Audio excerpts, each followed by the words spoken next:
Nasabat ng NBI sa Quezon City at Maynila ang libo-libong canister ng insecticide na ipinagbabawal ng ibenta dahil peligroso sa kalusugan. Bukod dito, nakumpiska rin ang kahong-kahong katol na hindi rin aprobado ng Food and Drug Administration. Narito ang report ni John Consulta.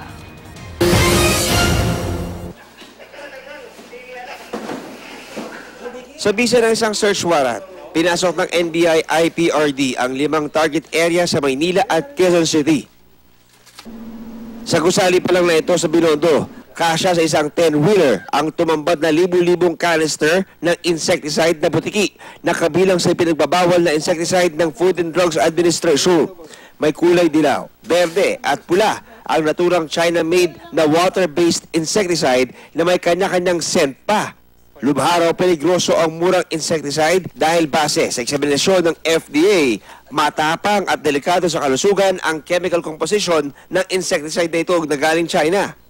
Warehouse na, lagi tayo we will go after the sources. Kasi nandito yung marami. So kaya kailangan ang strategy mo rito, hanapin mo yung mga distributor, hanapin mo yung pinanggagalingan.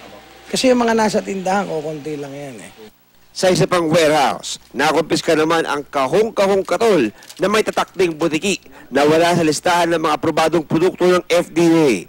Ipapasumpi na ng NBI ang nakarehistrong may-ari ng mga produkto. Ganun pa rin ang panawagan namin sa taong bayan.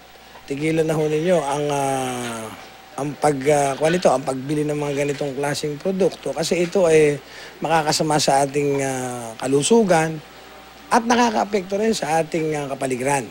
Para sa unang balita, John Consulta reporting.